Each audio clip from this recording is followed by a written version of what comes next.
Like करें, subscribe कीजिए, bell icon को दबाएं ताकि हमारे वीडियो सबसे पहले आपके पास पहुंच सके। डॉक्टर इकबाल से किसी ने पूछा ना, डॉक्टर साहब आपकी शायरी में इतनी तासीर क्यों है, आपकी शायरी में इतना असर क्यों है? हो न वो फूल तो बुलबुल का तरन्नुम भी ना हो, चमने दहर में कलियों का तबस्सुम भी ना हो न साकी तो फिर मैं भी ना हो, खुम भी ना हो।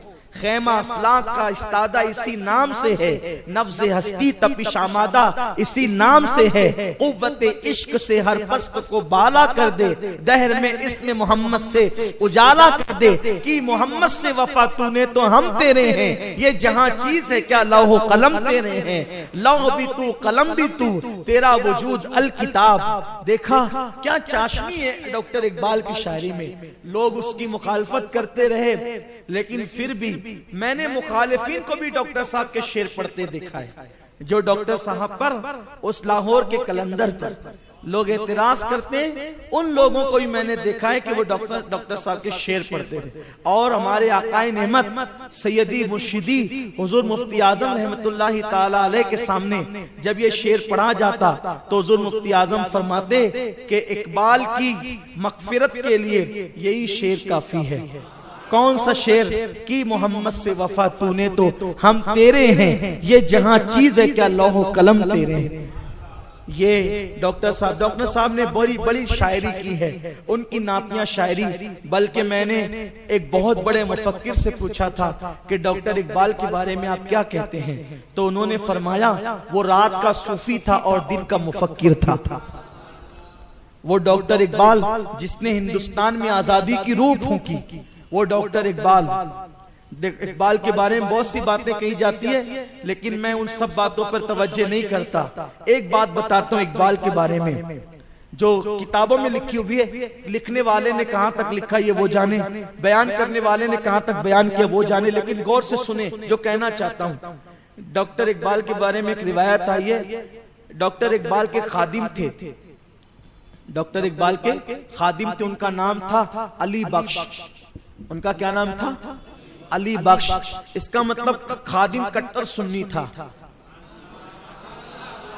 इसलिए कि उसका नाम था अली बख्श। अली बख्श दूसरों के यहाँ शिर्क है। वैसे शिर्क की मशीन गन चलाने वालों की उस दौर में नई नई पैदाइश, वो नौजायदा थे उस वक्त, तो इसलिए जल्दी से लोगों पर उनके असरात मुरत्तब नहीं हुए थे। तो अली बख्श हजरत डॉक्टर इकबाल के यहाँ खिदमत करते थे। अली बख्श का कहना है कि एक रात डॉक्टर साहब ने मुझे आवाज दी, अली बख्श इधर आ। मैं सो रहा था, तो चूंकि बड़ी अकीदत थी डॉक्टर साहब से अली बख्श को, तो अली बख्श उठ करके गया। कि जा करके क्या देखा कि डॉक्टर साहब के सोफे पर एक बहुत नूरानी चेहरे वाले बुजुर्ग बैठे हैं, और रात के तकरीबन 2:30-3 बज रहे हैं, आधी से ज्यादा रात गुजर चुकी है। और डॉक्टर साहब के सोफे पर एक बहुत बड़े नूरानी चेहरे वाले अल्लाह वाले, ऐसी वजाहत कि मैंने उस दौर में हिंदुस्तान में किसी को नहीं देखा था, क्योंकि पाकिस्तान उस वक्त तक बना नहीं था। तो मैंने उस वक्त तक हिंदुस्तान में इतना नूरानी चेहरा मैंने किसी का नहीं देखा था, लाहौर में भी इतना हसीन मैंने किसी को नहीं देखा था। अली बख्श कहते हैं लेकिन मैंने ये भी मंजर देखा, अभी तक कभी नहीं देखा था, कि डॉक्टर इकबाल के पास जुना आते थे ना, जिसको लोग मोहम्मद अली जिना कहते हैं, वो भी हाथ बांध के खड़े रहते थे। नेहरू वगैरह आते थे ना, तो वो लोग भी जो है वो डॉक्टर साहब के सामने बहुत ज्यादा बोलने की हिम्मत नहीं करते थे। यानी गांधी जैसे लोग भी डॉक्टर साहब के साथ बहुत ताजीम से पेश आते थे। और डॉक्टर साहब का अपना एक मिजाज था, शाहाना मिजाज, और किसी को खातिर में नहीं लाते थे, हर एक को खातिर में नहीं लाते थे। अखलाक अपनी जगह है, लेकिन हर एक को घास डालना डॉक्टर साहब का काम नहीं था। लेकिन मैंने ये मंजर अपनी आंख से देखा। अली बख्श कहते हैं कि डॉक्टर साहब के सोफे पर बुजुर्ग बैठे और डॉक्टर साहब उनके पैर दबा रहे हैं। डॉक्टर साहब डॉक्टर साहब का पैर दबाना कोई मामूली चीज नहीं था किसी के। मैं देख करके हैरान रह गया कि ये क्या मंजर है। डॉक्टर साहब ने कहा अली बख्श एक काम करो, बाहर जाओ और बाहर जा करके जो है वो लस्सी लेकर के आओ, 3 गिलास लस्सी लाओ। मैंने सोचा ये रात के इतने 3 बज रहे हैं और लाहौर में अभी सब सुना हो गया होगा और ये इनको लस्सी की सूझ रही है। लेकिन अली बख्श था बड़ा वफादार, का ठीक है लेकर आता हूं।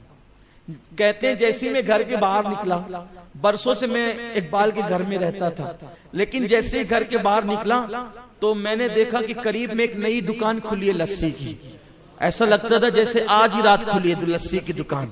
और लस्सी की दुकान पर बहुत नूरानी चेहरे वाले बुजुर्ग, जैसा चेहरा वहां था ऐसे ही कमोबेश यहाँ भी था, और वो लस्सी बना रहे थे। मैं गया और पैसे निकाल के कहा कि 3 गिलास लस्सी। उन्होंने 3 गिलास लस्सी दी और कहा ये पैसे ले जाओ। इससे पहले कि मैं बताता मैं कौन हूं और मैं कहां से आया हूं, उन्होंने खुद कहा इकबाल के साथ हमारा हिसाब किताब चलता रहता है, तुम ये पैसे ले जाओ, हम हिसाब कर लेंगे, हम हिसाब कर लेंगे, ले जाओ। इकबाल के साथ हमारा हिसाब चलता रहता है। कहते हैं कि मैं लस्सी ले आया, ले आने के बाद ला करके जैसे रखा तो मुझसे डॉक्टर साहब ने कहा जाओ। मैंने लेकिन मैं देख रहा था, और डॉक्टर साहब ने एक गिलास बुजुर्ग को पेश किया, उन्होंने पी ली लस्सी। उसके बाद दूसरा गिलास पेश किया तो भी पी ली, और तीसरा गिलास पेश किया तो कहा कि तुम पी लो। डॉक्टर साहब ने पी लिया। उसके बाद वो बुजुर्ग ने कहा अच्छा अब मैं चलता हूं। और बुजुर्ग जब जाने लगे तो फिर मुझे अली बख्श कह करके डॉक्टर साहब ने आवाज दी, अली बख्श इधर आओ और बुजुर्ग को बाहर तक पहुंचा दो। तो मैं बुजुर्ग के पीछे पीछे हो लिया।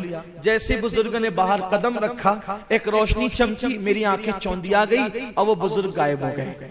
मैं आया और आने के बाद मैंने डॉक्टर साहब को कहा, क्योंकि अब मैं घूम घाम के बाहर आया था, वो जो नई दुकान खुली थी वो कोई दुकान नहीं थी। मैं आया, मैंने कहा डॉक्टर साहब सही बताना क्या मामला है, वो दुकान भी लगी थी, अभी वो दुकान भी नहीं है, और ये जो बुजुर्ग आया था ये कौन है, आप पैर दबा रहे थे, क्या मामला है। तो डॉक्टर साहब ने कहा अली बख्श रहने दो, मत पूछो। अली बख्श जिद पर आ गए, नहीं आपको बताना ही पड़ेगा, आपको बताना ही पड़ेगा। तो डॉक्टर साहब ने कहा इस शर्त पे बताऊंगा कि जब तक मैं जिंदा रहूं ये वाकया तुम किसी को नहीं बताओगे तो बताता हूं, का वादा करता हूं जब तक आप जिंदा रहेंगे किसी को नहीं बताऊंगा। तो डॉक्टर साहब ने बताया जिस बुजुर्ग के मैं पैर दबा रहा था वो सरकारे गरीब नवाज थे, वो हुजूर गरीब नवाज रदी अल्लाह ताला थे। और जो तुझे लस्सी की दुकान पे मिले थे, चूंकि गरीब नवाज आज लाहौर आए हुए थे तो उनकी मेहमानी के लिए दाता अली जवरी ने लस्सी की दुकान लगाई। ये गरीब नवाज का मकाम।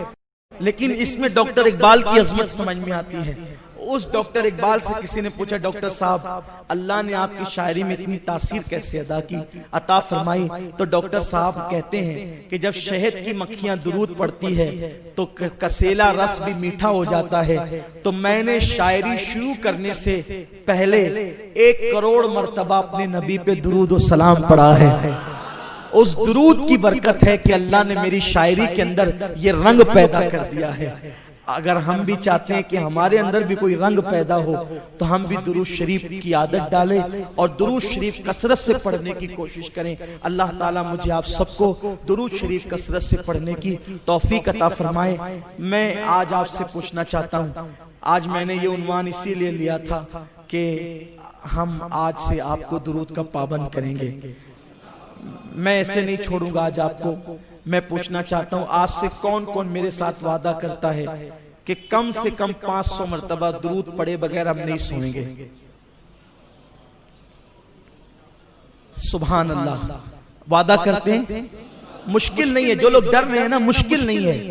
आप हाथ नीचे करें, देखिए आसान है। आप ये काउंटिंग वाली तस्वीर ले लें, ठीक है। बैठ के आजकल के मसरूफियत के दौर में आप नहीं पढ़ सकते, कोई बात नहीं, शर्माए नहीं। यार लोग गाली देते नहीं शर्माते, हम दुरूद पढ़ते क्यों शर्माए? लोग गाना गाते नहीं शर्माते, हम दुरूद पढ़ते क्यों शर्माए? काउंटिंग वाली तस्बीह ले लें और यूं इस तरह से उंगली में रख ले, छुप जाती है। और सल्लल्लाहु अलैहि वसल्लम सल्लल्लाहु अलैहि वसल्लम सल्लल्लाहु अलैहि वसल्लम सल्लल्लाहु अलैहि वसल्लम सल्लल्लाहु अलैहि वसल्लम सल्लल्लाहु अलैहि वसल्लम पढ़ते रहें। ये जो दुरूद शरीफ है 100 मर्तबा कितने टाइम में पढ़ा जाता है मालूम है? इत्मीनान से भी अगर आप पढ़ेंगे तो 2 मिनट में 100 मर्तबा आप पढ़ सकते हैं। कितना? 2 मिनट में। 500 मर्तबा कितने मिनट में होगा? बोलो। जो रसूल पूरी रात अपने लिए खड़े रहते थे, हम उस रसूल पाक के लिए 10 मिनट नहीं निकाल सकते? देखिए मैं आपको कह रहा हूं कि 2 मिनट में इत्मीनान से आप पढ़ सकते हैं। आप उसको चलिए एक तजुर्बा करते हैं। हम सब उंगलियों पे आप गिने, आप भी 100 मरतबा सल्लल्लाहु अलैहि वसल्लम पढ़े और मैं भी पढ़ता हूं। अभी टाइम हो रहा है मेरी घड़ी में 11:15। ठीक है, अब पढ़ते हैं। बिस्मिल्लाह कीजिए। सल्लल्लाहु अलैहि वसल्लम।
हो गया?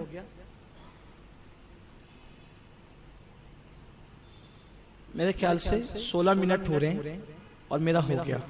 जो बहुत इत्मीनान से पढ़ रहे होंगे उनको 2 मिनट लगेंगे। 1 मिनट से 1.5 मिनट में हमारा हो गया है, लेकिन जो इत्मीनान से पढ़ते हैं 2 मिनट लगेंगे उनको। और अगर आप रोजाना पढ़ने की आदत डालेंगे तो आप भी 1 मिनट में पढ़ लिया करेंगे।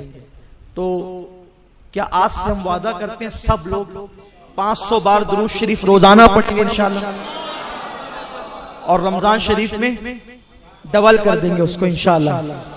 अगर ये उन्वान आज लेने की वजह, मुझे मालूम है आप, मैंने जो फजीलत बयान की आपको मालूम होगी सब, क्योंकि आप इज्तिमा में आते हैं। हमारे मुबल्लिगीन जो नए नए आते हैं वो लोग ये उन्वान पे बयानात करते हैं, लेकिन मैंने ये पुराना उन्वान आज इसीलिए खोला है ताकि हम आज ये अज़्म लेकर के जाएं कि हमें रोजाना कितनी मर्तबा, भूलेंगे तो नहीं, सब लोग पढ़ेंगे इंशाल्लाह।